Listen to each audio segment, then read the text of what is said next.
할렐루야. 감사합니다. 오늘도 하나님께서 우리의 마음을 열어주시고 하나님의 살아있는 생명의 말씀을 사모하는 자에게 말씀을 부어주실 걸 믿고 하나님 앞에 간절한 마음으로 말씀을 받는 여러분들과 제가 되기를 주님의 이름으로 축원드립니다. 오늘 말씀은 이제 디모데후서 4장 6절과 8절에 있는 말씀입니다. 사도 바울 설교 28번째 지난주에 이제 마무리를 했고 오늘은 이제 사도 바울 설교의 총정리 마지막 시간입니다. 29번째입니다. 본문에 있는 말씀을 보니까 전제와 같이 내가 벌써 부어지고 나의 떠날 시각이 가까웠도다. 사도 바울이 이제 떠날 시각이 가까웠다는 거예요. 나의 선한 싸움을 싸우고 나의 달려갈 길을 마치고 믿음을 지켰다. 이제 후로는 나를 위하여 의의 면류관이 예비되었으므로 주곧 의로우신 재판장이 그날에 내게 주실 것이며 내게만 아니라 주의 나타나심을 사모하는 모든 자에게 도니라. 이 말씀을 중심으로 함께 은혜를 나누고자 합니다. 지난주까지 몇 주에 걸쳐서 이제 가죽옷에 대한 그런 말씀을 이렇게 나눴습니다. 자, 가죽옷에 담겨 있는 그런 의미가 무엇이고 또 가죽옷이 가리키고자 하는 최종적인 그런 목표가 무엇인가 이제 말씀을 나눴잖아요. 가죽옷이 그냥 생긴 것이 아니라 창세기에는 큰 보따리, 가죽옷이라고 하는 그런 보따리만 던졌지만은 그러나 그 안에 열어보니까 가죽옷이라고 하는 것은 희생과 죽음과 대속이라고 하는 그런 것이 그 안에 담겨 있다는 거예요. 가죽옷이 그냥 생기는 것이 아니라 뭐예요? 희생, 죽음, 또한 그 안에 담겨 있는 영적 의미는 대속이라는 거예요. 자, 이 가죽옷이 가리키는 것이 뭐예요? 예수 그리스도잖아요. 예수 그리스도. 그래서 예수 그리스도께서 희생, 죽음을 동반한 희생을 하고 그다음에 그 희생은 대속이라고 그래서 대속. 자, 예수님께서 이제 희생과 죽음과 대속을 통해서 우리에게 어떤 것을 주셨냐? 물론 하나님의 자녀가 된 그런 놀라운 은혜도 주었지만은 또 한 방편으로는 가죽옷에 대한 그런 말씀을 우리에게 주셨어요. 자, 갈라디아서 3장 27절에 있는 보니까 자, 이 말씀을 잘 봐보세요. 자, 누구든지 그리스도와 합하기 위해 세례를 받은 자는 누구든지 그리스도와 합하기 위해 세례를 받은 자는 예수 그리스도와 함께 죽었고 함께 부활하사 함께 하늘에 앉히고 그리고 하나님께서 우리를 전권 대사로 이 세상에 보내주신 놀라운 그런 것이 이제 그리스도와 함께 누구든지 그리스도와 합하기 위해 세례 받은 자는 뭐예요? 그리스도로 옷 입었다 하는 것, 그냥 옷 입었다. 그래서 성경은 이제 옷이라고 하는 그런 개념을, 옷이라고 하는 그런 말씀을 통해서 지속적으로 말씀하고 가죽옷과 여러 가지 많은 그런 것을 통해서 제사장 옷들 또한 이제 뭐예요? 탕자의 그런 옷도 있고 또 그래요. 이제 보니까 결과적으로 그 결국은 뭐야? 그리스도의 옷을 입었다. 누가요? 하나님의 백성된 자들이 거듭난 자들을 뭐야?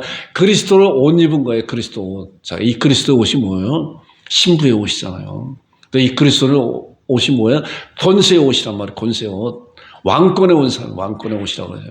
제가 가끔 여러분들에게 그런 설명을 드리잖아요. 교통경찰관.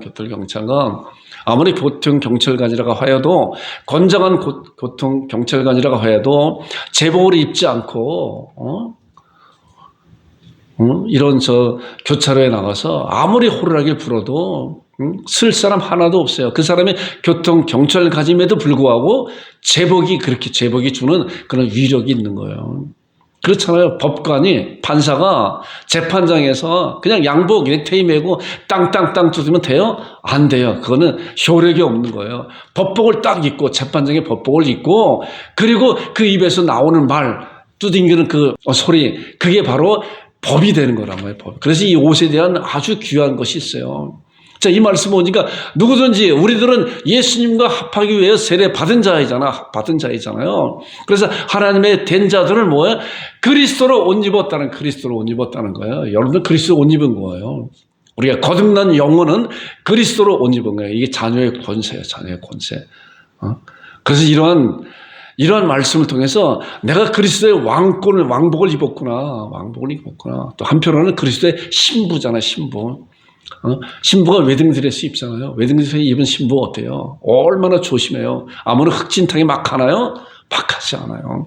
응? 결혼식에 가보게 되면 신부는 얼마나 또 옆에서 이렇게 도와주고 또 앞에 그냥 이렇게 들고 가는 그런 거. 얼마나 조심스러운지 몰라요. 응? 자, 그리스도의 옷 입은 자들의 그런 삶은 어떤 것인가? 그리스도의 옷에 가치를 해야 되잖아요. 가치를. 그렇잖아요. 법관이나 교통경찰관이 자기의 제복을 입고 그냥 뭐 촐랑촐랑되게 그래요? 그렇잖아요. 그 옷값을 하는 거야. 옷값을. 응? 자, 그리스도의 옷 입은 사람들은 무엇이냐? 제가 이 말씀을 보면서 얼마나 성경이 아주 세밀하게 구체적으로 말씀하고 있는 것인가를 봐요. 자, 골로새 3장 12절에 있는 말씀 보니까 이제 잘 봐보세요.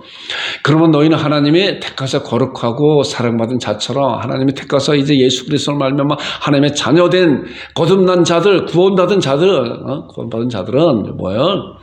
긍휼과 자비와 겸손과 온유와 오래 참음으로 자, 긍휼과 자비와 겸손과 온유와 오래 참음. 그리스도의 옷을 입은 사람들은 이렇다는 거예요. 이렇게 하라, 이렇게. 긍휼과 자비와 겸손과 온유와 오래 참음으로 어떻게 해요? 옷 입었다. 아까 그리스도의 옷을 입었다고 하는 것은 뭐예요? 그리스도의 옷을 입은 자들은 바로 그리스도의 옷값을 하는 거예요. 이렇게 옷값을. 긍휼과 자비와 겸손과 온유와 오래 참음으로 옷 입은 자들이에요. 주님이 오시는 그날까지 이런 삶을 살아내는 여러분들과 제가 되기를 주님의 오늘 축원드립니다. 자, 이제 사도 바울의 설교 총정리하는 시간이에요. 총정리. 이제 제가 좀 빨리빨리 이렇게 나갈 것인데, 벌써 28번째 사도 바울의 설교를 나눴잖아요. 28번째를 오늘 이 시간에 함께 한 번에 총정리 핵심만 나눌 거예요. 자, 그래서 사도 바울의 회심전 신앙이 무엇인가, 사도 바울의. 자, 우리가 사도 바울의 회심전 신앙도 우리가 쭉 말씀을 나눴었어요. 자, 성경 말씀 보세요. 사도 바울의 회심전 신앙이 어떤 것인가. 빌립보서에 보니까 나는 8일 만에 할례를 받고 이스라엘 족속의 베냐민 지파요, 히브리인 중에 히브리요, 율법은 바리새인이요. 그리고 열심으로 교회를 박해하고 율법의 의로는 흠이 없는 자라다. 하나님의 말씀에 얼마나 철저한 자였습니까? 나는 율법으로 바리새인이다. 나는 8일 만에 할례 받고 이스라엘 족속의 베냐민 지파가 히브리인 중에 히브리인이고 철저한 하나님의 백성이다. 그리고 율법으로 바리새인이고 그리고 율법의 의로는 흠이 없는 자라. 그러니까 율법이 얼마나 통달한 자예요. 하나님의 말씀에 얼마나 말씀에 탁월한 자인가. 말씀을 알아야 어떠한 삶을 살 수가 있는 거 아니에요. 스스로 율법의 의로는 내가 흠이 없는 자라. 철저한 자였었다라는 거. 철저한 자였었다. 자, 사도 바울의 신앙 고백을 또 보세요. 간증하는 걸 보니까 갈라디아서 1장 14절에 보니까 내가 내 동족 여러 영갑자보다 유대교를 어떻게 지나치게 믿었다. 나의 동지들보다도 내가 지나치게 믿은 그런 사람이다. 믿은 사람이다. 내가. 사도 바울이 스스로 고백하는 거예요. 신앙 간증하는 거예요. 지나치게 믿어 내 조상의 전통에 대해 어떻게 더욱 열심이었다. 여기 보니까 유대교를 지나치게 믿고 조상의 전통에 대해 더욱 열심이다. 열심도 아니고 더욱 열심히. 이런 거 보니까 사도 바울이 얼마나 하나님을 섬기는 일에 온 정신을 누구보다도 앞장서서 열심히 하나님의 말씀에 탁월한 그런 자이고 또 그 말씀대로 삶을 살아내려고 얼마든지 무던히 발버둥 치고 했었던 그런 자라는 것을 우리가 이런 말씀을 통해서 알게 돼요. 내가 내 동족 여러 사람들보다도 내가 더욱 열심히 지나치게 이렇게 믿었다라고 하는 그런 사람. 자, 그런데 사도 바울의 신앙에 특심이 있는 나온 결과가 뭔가 이렇게 특별한 신앙이잖아. 특별한. 근데 우리는 어떤 면에서 이런 것을 통해서 정말 하나님을 섬기는 특심이 있어야 돼요. 응? 이것도 아니고 저것도 아닌 것이 아니라 내가 하나님의 자녀가 된 것으로만 만족하는 것이 아니라 주님을 더 알기를 원하는 그런 간절한 가운데 우리는 날마다 주 앞에 나가야 되는 거예요. 주 앞에. 내가 주님을 더 알기를 원합니다. 우리 찬송가도 그런 찬송이 있잖아요. 주님을 알기를 원합니다라고 주 앞에 기도하면서 말씀을 통해서 나갈 때 하나님께서 그 간절한 마음으로 사모한 마음 가운데 하나님의 은혜로 부어주시면서 그 신앙이 점차 신앙의 정도에 따라 자라게 만드시는 거예요. 사도 바울의 이런 특심이 나온 결과가 뭔가 그렇죠. 사도 바울 특징 우리 봤잖아요. 열심이고 정말 율법에도 흠이 없는 자고 다른 그런 동지들보다 특별하게 하나님을 섬기는 율법에 정통한 그런 자였다는 걸 스스로 말씀으로 우리가 알게 되잖아요. 그런데 그런 신앙의 특심이 나온 결과가 무엇인가? 깜짝 놀래요. 우리가 이런 말씀을 통해서 보니까. 자, 사도행전 7장에는 스데반 집사가 돌에 맞는 그런 장면이 나와요. 돌에 맞는 장면이. 얼마나 비참한 그런 장면인가. 그렇잖아요. 우리가 생각해 보세요. 우리 앞에서 정말 무지막지한 그런 죄를 범한 그런 자라고 하여도 주변에 있는 많은 사람들이 돌을 던져서 그 사람을 죽인다고 하면은 우리가 마음을 갖고 있는 그런 사람이, 양심을 갖고 있는 그런 사람이 그걸 볼 때 얼마나 비참하게 봐요. 비참하게. 그가 그런 죄를 범하였다고 하여도 그런 모습을 볼 때. 근데 죄가 하나도 없는 그런 스데반 집사가, 죄라고 하는 것은 예수님이 그리스도라고 하는 그런 증거를 하는 그런 가운데 많은 사람들 잡혀서 길바닥에 내던지고, 그리고 수많은 사람이 돌로 쳐 죽이는 그런 장면을 보고 사도 바울은 어땠어요? 그렇게 하나님을 잘 섬기는 특심이 있는 자가 어떠한 생각을 가졌나 보세요. 사울은 그가 누가요? 스데반 집사가 죽임당하면 어떻게 해요? 마땅하다. 이게 말이 되는 거예요? 말이 돼요? 죽는 것이 마땅하다는 거, 죽는 것을 그걸 보면서, 너 죽는 게 마땅해. 어떠한 것이길래? 그렇게 하나님을 잘 섬기는 그런 신앙이 있었던 그런 자였었는데, 어떻게길래? 이제 말씀을 통해서 이걸 잘 풀어보는 거예요. 자, 그날에 예루살렘에 있는 교회에 큰 박해가 있어 사도 외에 다 유대와 사마리아 모든 땅을 다 흩어졌다. 스데반 집사가 죽는 것을 보고 많은 사람들이 겁에 질려 다 도망갔어요. 그런 것을 보고 사도 바울은 뭐예요? 마땅하다. 넌 죽어야 마땅하다. 왜 마땅했을까? 자, 8장 3절을 보니까, 자, 그것도 부족해서 이제 그렇게 하나님 앞에 특심 있는 그러한 신앙을 가진 사도 바울은 어때요? 앞잡이가 된 거예요, 이제. 사울의 교회를 잔멸할세. 잔멸이라고 하는 그런 단어는 뭐예요? 싹쓸이하는 거예요. 뭐예요? 교회를 싹쓸이하고, 그리고 어떻게 각 집에 들어간 남녀를 끌어다가 옥에 넘겼다 하는 거예요. 이제 앞잡이가 된 거예요. 앞잡이가. 스데반 집사 죽는 거 보고 마땅하다고 그러고 이제 앞장서서 뭐니까 잔멸하고 각 집에 들어가 남녀를 끌어다가 옥에 넘겼다. 9장 2절에 보니까 다메섹 여러 회당에 갈 고정만. 자, 예루살렘 갖고는 힘이 안 차. 저 다메섹, 먼 곳에 있는 그 다메섹에 있는 거기도 예수님을 그리스도라고 믿는 그런 자들이 있어서 그들도 다 잡아오겠다라고 해서 이제 종교 지도자들의 동물을 청해서 만약 그 도를 따르는 사람을 만나면 남녀를 막론하고 결박하여 예루살렘에 잡아오려고 하는 앞잡이 노릇하고 갔잖아요. 다메섹에 갔잖아요. 자, 하나님에 대한 특심이 있었잖아요. 사도 바울은 왜 이렇게 무자비한 자가 되었을까 하는 거예요. 자, 우리가 말씀을 잘 봐야 돼. 이런 말씀을 이제 총정리하는 그런 시간이요. 사도 바울이 회심하기 전에 하나님을 열심히 무슨 깡패가 아니에요. 하나님의 열심히 잘 섬기는 그러한 열심이 잘못된 열심이기 때문에 스데반 집사가 죽는 것을 보고 마땅하다. 그리고 그것도 힘이 안 차서 교회를 잔멸하려고 각 집에 들어가서 남녀를 다 끌어다 옥에 가두고 예루살렘뿐만이 아니라 힘이 안 차니까 다메섹까지도 가서 다 잡아오는 그런 사람인데 이런 무자비한 자가 되었을까? 왜 그랬을까? 자, 이 목사가 말씀을 준비하면서 이렇게 생각을 해봤어요. 잘 말씀하세요. 왜 그랬을까? 자, 메시아에 대한 조건이 있어요. 메시아, 그리스도. 자, 메시아에 대한 조건이 있어요. 자, 메시아에 대한 조건이 세 가지로 제가 크게 이렇게 나눠봤어요. 첫 번째로, 처녀의 몸에서 탄생하셔야 메시아예요. 그리스도예요. 두 번째로, 베들레헴에서 탄생해야 돼요. 베들레헴에서. 세 번째로, 다윗의 족보에서 탄생해야 돼요. 다윗의 족보에서. 이 세 가지로 제가 나눴는데, 이 세 가지의 조건이 맞아야 그분이 하나님의 아들이시고 그분이 메시아 구원주다. 우리가 기쁘다 구주 오셨네. 이제 다 25일날 우리가 하나님 앞에 예배 드리잖아요. 그 구주다. 메시아 조건이. 자, 이제 성경 말씀 보니까. 자, 사도 바울은 성경이 탁월하다 그랬잖아요.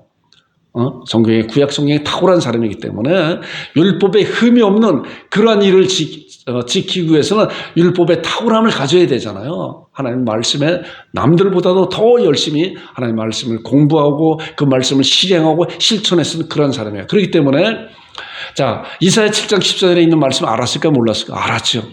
보니까 그러면 주께서 친히 징조를 너에게 주실 것이라. 보라, 처녀가 잉태하여 아들을 낳을 것이요 그 이름을 임마누엘이라 하리라. 하나님 우리 함께 하신다. 사도 바울이 이거 알았을까 몰랐을까? 알았죠, 당연히.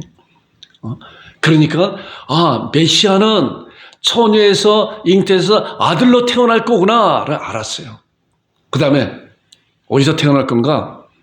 베들레헴 에브라다야, 너는 유다 족속의 작을지라도 이스라엘 다스릴 자가 내게서 내게 나올 거예요. 베들레헴에서 태어날 거다. 자, 처녀의 몸에서 아들로 태어날 것이고 그 다음에 베들레헴에서 태어날 것이다. 이거 사도 바울이 알았죠. 신앙하고 있었죠. 그 다음에 보니까 예레미야 보니까 어때요? 여호와의 말씀이니라. 보라, 때가 이르니 내가 다윗에게 한 의로운 가지를 일으킬 것이라. 다윗에게서 의로운 가지를 일으킬, 다윗의 혈통, 다윗의 족보에서 태어날 거구나 라고 사도 바울이 알았어요. 그런데 왜 알았는데 정작 예수님이 이 세상에 오셨음에도 불구하고 왜 그분을 믿지 않았고 그분을 섬기는, 그분을 그리스도라고 믿는 자들을 마땅하다 죽는 것도 마땅하고 그들 다 잡으러 다녔을까? 왜 그랬을까? 성경 말씀에 정확히 그런 부분을 알게 돼요. 자, 분명히 예수님께서는 이제 분명히 이 말씀에 대한 세 가지 충족 어디예요?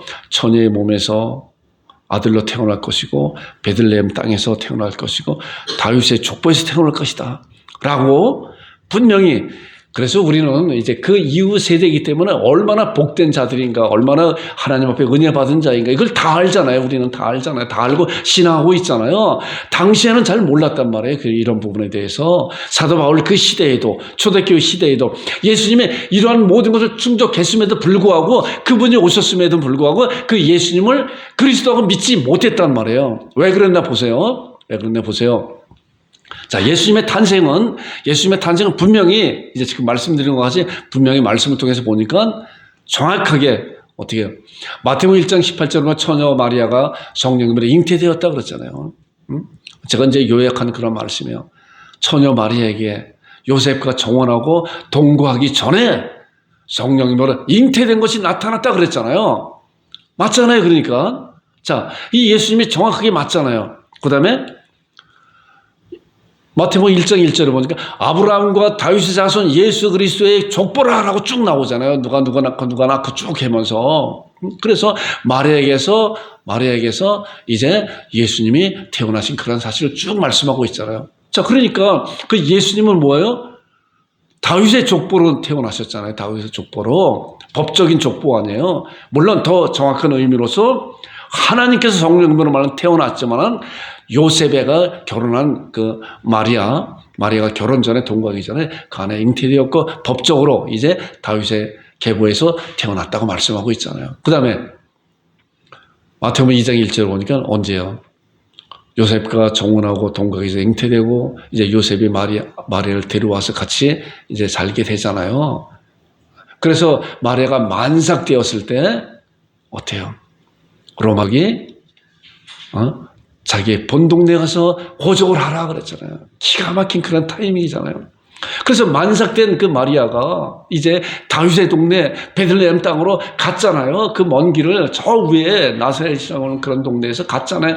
그런데 그때 베들레헴에 도착하고 난 다음에 해상기가 있어 거기서 아이를 태어나게 하잖아요. 얼마나 정확한 거예요. 그런데 이런 사실은요, 비밀이에요, 비밀. 하나님의 가르쳐 주셔야만이 아는 거예요. 그렇기 때문에 우리는 하나님의 은혜를 받은 자이기 때문에 이런 사실 다 믿잖아요, 여러분들. 믿잖아요. 하나님께서 우리에게 은혜를 주셨기 때문에 우리가 눈을 열어서 성령님으로 말미암아 마리아에게 처녀의 몸에서 태어난 거 한 것을 여러분 믿잖아요. 이거 믿지 않는 신학자들도 많아요. 믿지 않는. 또 다윗의 혈통에서 다윗의 계보에서 태어났다고 그랬죠. 베들레헴에서 태어난 것을 우리가 정확히 알잖아요. 자, 그런데 당시 그 사회, 사도 바울이 있었던 그 사회, 예수님께서 사역하였던 그 사회에 예수님에 대한 그런 생각들이 어떤 생각이었는가, 어떤 생각 팽배히 되었나. 자, 말씀 보세요. 자, 마가복음 6장은 예수님께서 이제 공생의 기간 동안에 사역을 쭉 하면서 나사렛이라는 동네에 이제 본 고향 동네에 이제 가시게 돼요. 가시게 됐더니 그 고향에 있는 많은 사람들이 예수님에 대해서 알잖아요. 예수님에 대해 알잖아요. 그리고 예수님이 그렇게 많은 기적과 많은 그런 복음 전도와 많은 그런 능력을 행하는 그런 모습을 보면서 저분이 그리스도라고 이야기한 것이 아니라 이들도 마찬가지로 사도 바울같이 구약에 대한 말씀을 정확히 알고 있기 때문에 메시아는 처녀의 몸에서 태어나셔야 되고 베들레헴 땅에서 태어나셔야 되고 그 다음에 다윗의 족보에서 태어나셔야 된다고 하는, 그래야만이, 이것을 충족해야만이 그분이 메시아다라고 하는 것을 알고 있었잖아요. 자, 그런데 많은 사람들이 이분이 메시아다라고 쫓아다니고 있었잖아요. 예수님을 따라다니고 있었잖아요. 그래서 고향에 가서 보니까 고향 사람들이 예수님을 바라보면서 이런 말씀했어요. 이 사람이 마리아의 아들 목수가 아니냐? 이 사람이 마리아의 아들 목수인데 이 사람이 무슨 메시아냐? 메시아는 처녀의 몸에서 태어나야 되는데, 그리고 그의 형제들 우리가 다 안다. 야고보와 요셉과 유다와 시몬의 형제가 아니냐? 예수님을 보고 그 누이들이 우리와 함께 여기 있지 아니하냐? 이 얘기는 뭐예요? 이 예수님은 아무리 많은 능력을 행하고 죽은 자도 살리고 귀인을 쫓아내고 하였다고 하여도 이 사람은 절대로 메시아가 될 수가 없다. 왜? 야고보, 요셉, 유다, 그의 형제 알고 그 누이들도 우리가 아는데, 그리고 뭐예요? 예수님을 배척했다. 예수님에 대해서, 예수님의 태어나심이 이렇게 비밀이에요. 아무리 얘기해도 예수님이나 예수님의 어머니가, 내가 예수님의 어머니 정확히 알고 있을 거 아니에요. 내가 요셉과 내 남편 요셉과 정혼하고 약혼하고 그리고 동거하지 않은 가운데 성령 이불에 잉태되어서 이렇게 태어났다고 이야기한들 그들이 이야기 듣겠어요? 비웃었겠죠. 이들도 마찬가지로 이게 비밀이에요. 우리는 그 비밀을 믿잖아요. 신앙하잖아요. 얼마나 놀라운 은혜인지 몰라요. 그래서 예수를 배척했다. 당신은 아무리 능력 행하도 메시아가 될 수 없다. 딱 판정했어요. 자, 요한복음에 가보면 이제 빌립이 예수님을 만나고 난 다음에 이분이 내가 기다리고 있었던 그 메시아구나라고 환호했어요. 감사하고 찬양 드리고 그랬어요. 그리고 난 다음에 그런 감사함과 기쁨을 가지고 자기 친구 나다나엘한테 쫓아갔잖아요. 우리가 이런 말씀도 그 전에 다 말씀 나눴기 때문에 잘 알잖아요. 나다나엘한테 쫓아가서 내가 그 메시아를 만났다. 그 메시아가 바로 나사렛 예수님이다라고 얘기했어요. 그랬더니 나다나엘이 하는 얘기가 뭔지 알아요? 나다나엘도 하나님의 말씀에 탁월한 자예요. 자, 나다나엘이 이르되 나사렛에서 무슨 선한 것이 날 수 있느냐 이거예요. 나사렛 예수님은 절대로 메시아가 될 수가 없어. 너 잘못 알고 있는 거야. 이렇게 얘기한 거예요. 나다나엘이 갖고 있는 신앙은 뭐예요? 미가서 선지가 얘기한 건데 베들레헴 에브라이드라요. 베들레헴에서 태어나야 된다 그렇잖아요. 그러니까 이런 얘기를 하는 거예요. 당신이 이래요. 잘 모르면은요, 그 비밀을 잘 모르면은요, 하나님께서 우리의 영혼을 열어주시지 아니하면은 이런 사실을 때로는 이론적으로 알고 있어 우리 마음껏 믿음으로 오지 않는 거예요. 나다나엘이 하나님의 말씀을 그렇게 탁월한 자였었는데도 나사렛에서 무슨 선한 것이 날 수 있느냐? 이 말이 맞아요, 틀려? 맞는 말이에요. 근데 그 비밀을 모르잖아요. 베들레헴에서 그 예수님이, 나사렛 예수님이 태어나신 것을 나다나엘은 알지 못했단 말이에요. 이게 비밀이에요. 자, 그 다음에 이제 예수님께서 이제 공생의 기간 동안에 이제 종교 지도자들이 잡혀갖고 이제 신문을 당하는 그런 가운데 있는 거예요. 이게 마가복음 14장 61절, 64절 말씀인데 제가 요약을 했어요. 대제사장이 이제 물어보는 거예요. 뭐라고 물어봤냐? 대제사장이 다시 물어 이르되 내가 예수님한테 내가 찬송받을 이 아들 그리스도냐 물어봤어요. 그래서 예수님이 뭐라고 대답했을까요? 그 다음에 나오는 말씀이에요. 내가 그라 인자가 권동자의 우편에 앉은 것과 하늘 구름 타고 오는 것을 너희가 보리라. 이거 뭐예요? 예수님께 죽음과 부활을 통해서 하나님 보좌 우편에 앉으시고 이제 재림 예수님으로 심판주로 어린 양의 그런 혼인잔치의 신랑으로 오실 것을 보릴 것이다. 그랬더니 그 종교 지도자들이 이런 사실을 이렇게 이야기해도 불구하고 내가 메시아다라고 이야기했음에도 불구하고 눈앞에서 펼쳐지는 그런 모습을 보고 그렇습니까? 해야 되는데 그렇지 않아요. 눈이 가려지게 되면 몰라요. 신성모독이다. 너 신성모독하는 거다. 이자는 사형에 해당한다고 그런 거예요. 응? 자, 예수님은 진리를 말했잖아요. 진실을 말했잖아요. 그러나 그 진실을 그들은 받아주지 않아요. 신성모독이다. 지금도 마찬가지로 주님을 알지 못하는 영혼들은 진리를 말해도 받지 못해요. 그럼에도 불구하고 그들이 생명이 붙어 있는 한 우리는 포기하지 않고 진리를 복음을 잘 전하는 여러분과 제가 되기를 주님을 축원드립니다. 그래서 사도 바울은 예수를 메시아라고 믿는 자들을 신성모독죄로 잡아들인 거예요. 사도 바울도 예수님을 만나기 전에는 똑같았어요. 종교 지도자들과 같이. 저자가 나사렛에서 무슨 선한 것이 날 수 있느냐? 저자의 그 형제들을 내가 다 알고 있는데 저자가 어떻게 처녀의 몸에서 아들로 태어날 수가 있느냐? 저자는 절대로 메시아가 될 수 없다는 거예요. 그러니까 하나님을 섬기는 특심 있는 그런 사도 바울이 봤을 때 메시아, 예수님을 그리스도라고 믿는 그런 자들은 뭐예요? 다 신성모독죄. 그렇지 않아요? 눈이 가리니까 모르는 거예요. 그런 거예요. 그래서 그 사도 바울이 그러한 신앙을 갖고 있던 사도 바울은 그가 죽임을 마땅히 그래서 마땅히 여긴 거예요. 그래서 하나님을 섬기는 그런 특심을 가진 자가 신성모독하는 그런 것을 보고 너 죽는 것이 마땅하다 그런 거예요. 그리고 사울의 교회를 찬멸했다. 이렇게 가짜 예수, 가짜 메시아를 믿는 이런 자들은 하나님을 모독하는 그런 자들이기 때문에 이런 자들은 다 싹쓸이해야 된다. 왜? 특심 있는 자이기 때문에, 특별한 자이기 때문에. 그 특심이 하나님의 말씀에 대한 특심을 가지고 잘못 알게 되면은 이런 결과가 나오는 거예요. 자, 그런 사도 바울이 이제 다메섹에 가는 그런 가운데 있잖아요. 자, 그런데 사도 바울이 다메섹 도성에서 부활하신 예수님을 만나는 장면이 있잖아요. 우리가 이 말씀 잘 알잖아요. 사도행전 9장에 나오는 말씀이잖아요.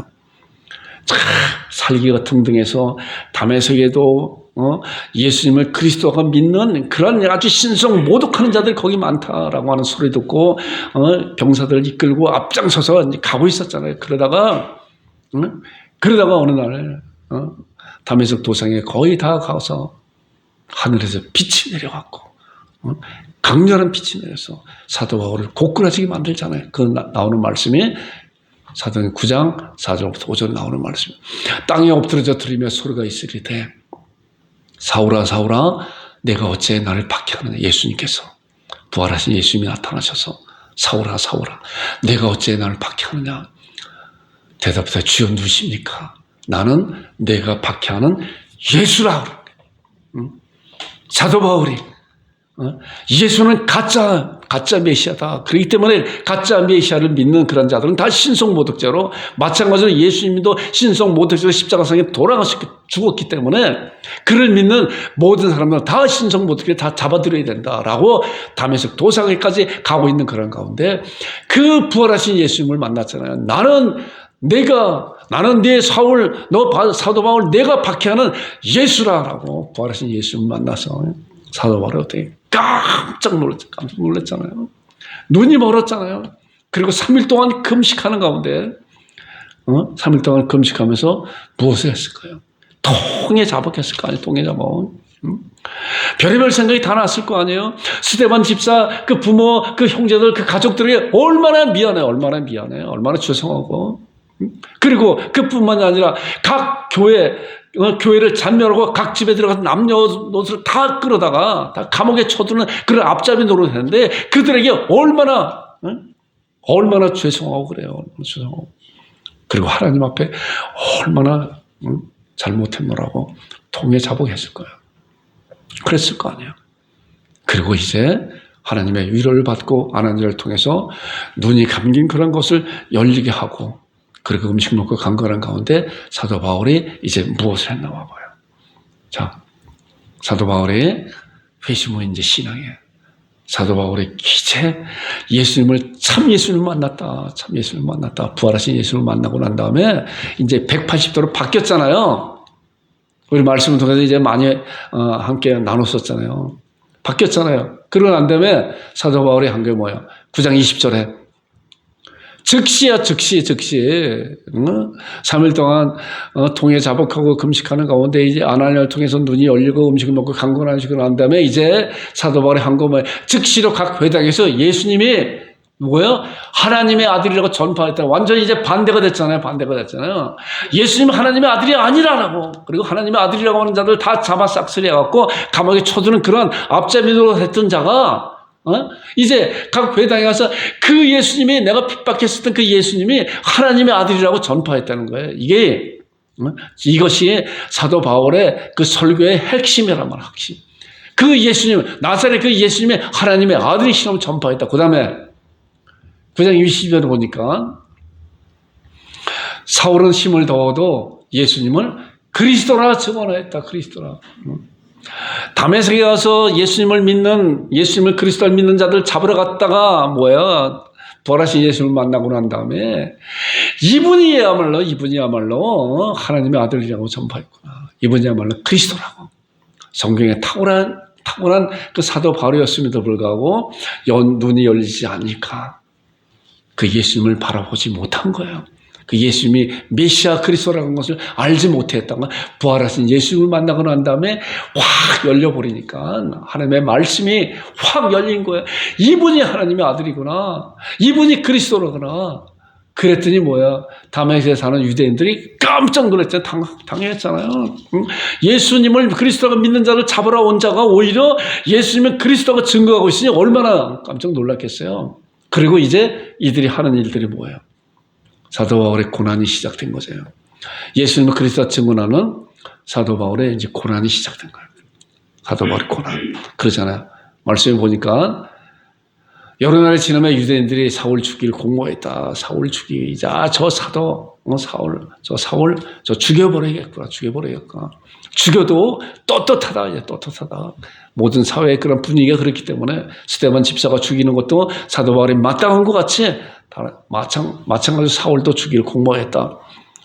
그 계획과 사울에게 알려짐에 그들이 그를 죽이려고 밤낮 성문까지 지켰다. 자, 이제 사도 바울을 죽이려고 사도 바울이 이제 죽이려 가는 자에서 이제 죽음을 당하는 그런 자로 바뀌어버렸어요. 밤낮 성문을 지켰다. 그러면서 하나님의 은혜 가운데 이런 걸 다 빠져나가게 되잖아요.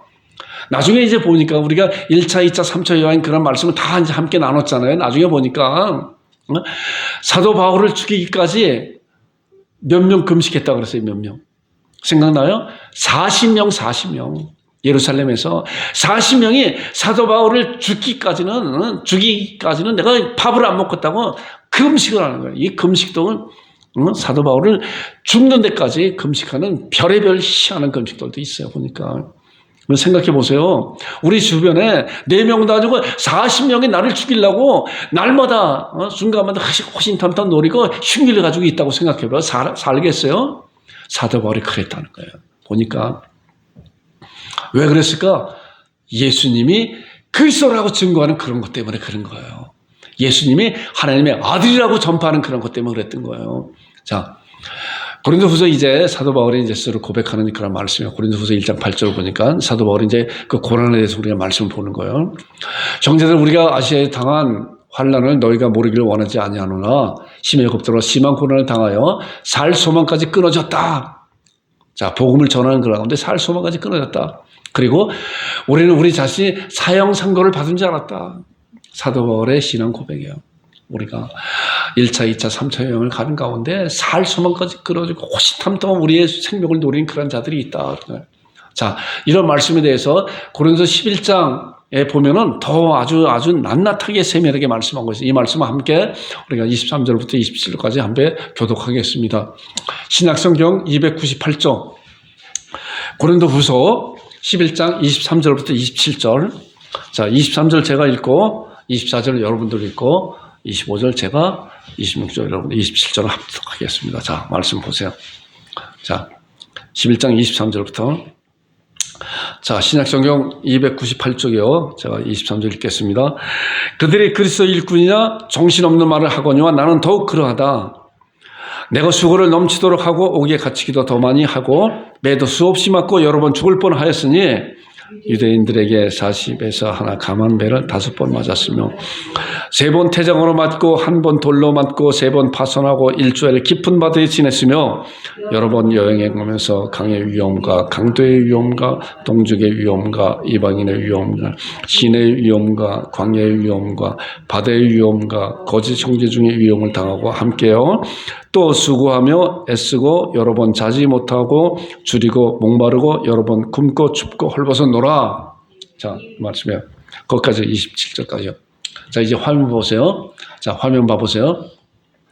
자, 그들이 그리스도 일꾼 정신없는 말을 하거니와 나는 더욱 그러하다. 내가 수고를 넘치도록 하고 옥에 갇히기도 더 많이 하고 거기에 갇히기도 많이 했잖아요. 빌보 감옥에도 갇히고 여러 개 감옥에 갇히고 매도 수없이 맞고 여러 번 죽을 뻔하고 이게 사도 바울의 예수님은 그리스도라고 복음 증거하는 그런 가운데 당하는 그런 일들이에요. 뻔하고 유대인들의 40에 하나 감한 39대를 5번 맞았다. 5번. 얼마나 매를 직상에 맞았을 거예요. 태장으로 맞고 그다음에 3번 태장 큰 것을 맞고 1번 돌로 맞고 3번 파손하고 일주의 깊은 바다에 던졌으며 지냈으며 여러 번 여행하면서 강의 위험과 강도의 위험과 동족의 위험과 이방인의 위험과 시내의 위험과 광야의 위험과 바다의 위험과 거짓 형제의 위험. 이 위험은 뭐야? 죽을 뻔했다. 죽을 뻔했다. 다 죽음에 직면하였다. 이렇게 많은 죽음에 직면하고 수고하고 애쓰고 여러 번 자지도 못하고 줄이고 목마르고 여러 번 굶고 출고 헐벗었노라. 사도 바울의 이런 복음 전도하는 거다 이런 엄청난 고통 가운데 있었던 거예요. 엄청 고통 가운데 자 이런 사도 바울이 세상의 핍박에도 복음 열정이 식지 않았던 그런 이유가 뭔가? 이유가 뭔가? 여러분들 이제 선교사님들을 보세요. 선교사님들. 우리나라 초기 선교사님들은 아주 탁월한 그 나라의 인재들이 와. 인재들이 의사들 아주 탁월한 그런 인재들이 앞길이 창창한 그런 분들이 또 부부들이 또 홀로 총각이 또 부부가 아기들 있는 그런 아기를 데리고 우리나라에 복음 전거를 왔다가 복음 증거 얼마 하지도 못하고 순교당한 그런 것이 있잖아요. 왜 그랬을까? 왜? 그들의 신앙이 어떤 것이길래 사도 바울이 지금 읽는것같이 이런 엄청난 고난 가운데서 죽음에 직면한 그런 가운데서도 왜 복음의 열정이 식지 않았을까? 우리가 이 사실을 알아야 돼. 이 사실을. 자, 사도행전 20장 24절을 보니까 이제 내가 달려갈 길과 주 예수께 받은 사명. 자, 사도 바울이 예수님께 받은 사명이 뭐예요? 사명이. 그 사명? 이 사명을 위해서 나의 생명조차도 조금 더 귀한 것을 여기지 아니하였다. 사도 바울은 예수님께 그 사명을 받고 자기 생명조차도 귀한 것을 여기지 않고 내가 죽으면 죽으리라. 뭐 때문에? 그 사명을 감당하기 위해서. 그 사명이 뭐예요? 노란 박스 안에 있는 거예요. 그 사명이. 곧 하나님의 은혜의 복음을 증언하는 일을 마치려 하면. 하나님의 은혜의 복음이 뭐예요? 하나님의 은혜의 복음이 예수 그리스도께서 이 세상에 구세주로 오셨다. 구세주로 오셨다. 예수님의 구주시고 예수님의 우리를 구원해 주실 그런 하나님의 메시아 그리스도라라고 하는 걸 증거하기 위해서 생명도 조금 더 아끼지 않았던 거예요. 그렇기 때문에 그런 많은 고통과 고난과 죽음에 직면했어도 거침없이 어느 곳에든지 하나님의 말씀을 증거하는 그런 사실을 우리가 이 말씀을 통해서 알게 되는 거예요. 자, 갈라디아 6장 14절에 보니까 또 사도 바울은 어떤 신앙을 가졌나 이거예요. 그러나 내게는 우리 주 예수 그리스도의 십자가 외에 결코 자랑한 것이 없다. 사도 바울의 고백이에요. 나는 예수 그리스도의 십자가 외에 결코 자랑할 것이 없다. 이 십자가에 담겨 있는 건 뭐예요? 죽음과 부활을 통해서 우리를 하나님 앞에 제사 드리는 그런 제사잖아요. 그것 외에 결코 자랑할 것이 없다. 내 목숨을 내놓고 이것을 증거하는 것이다. 어느 곳에 가든지 다음대에게 예수 그리스도가 구세주다. 그리스도라고 메시아라고 다음대에 증거했잖아요. 목숨을 걸고. 자, 그 다음에 보세요. 죽음을 불사한 사도 바울의 신앙은 어디에서 오는 것인가? 이런 신앙이 어디가? 주님께 받은 그런 사명인데 어떤 신앙을 가졌길래 자 목사가 생각을 해봤어요. 고린도 6장 14절 보니까 하나님이 주를 다시 살리셨고 또한 그의 권능으로 사도 바울 나도 다시 살릴 거다. 죽음으로 끝나는 것이 아니라 우리는 반드시 죽음 이후에도 우리가 다시 부활의 그런 신앙이 있는 거예요. 사도 바울은 이런 부활의 신앙을 가진 거예요. 사도 바울은 그런 부활의 신앙을. 그 생명이 끝나는 것을 끝났다고 하면은 그렇게 담대하게 그런 죽음을 불사하고 그런 전도를 하지 않았을 거예요. 그런데 뭐예요?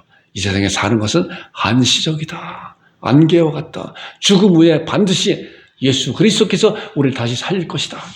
라고 하는 그런 신앙을 굳건히 붙잡았어요. 그 다음에 그 부활의 그 몸이 썩을 것이 반드시 썩지 않을 것이 있겠고 이 죽을 것이 죽지 않을 이불이라. 자, 고린도 교회에 사도 바울이 이제 편지를 써서 보낸 그것을 보면서 사도 바울의 그런 신앙을 알잖아요.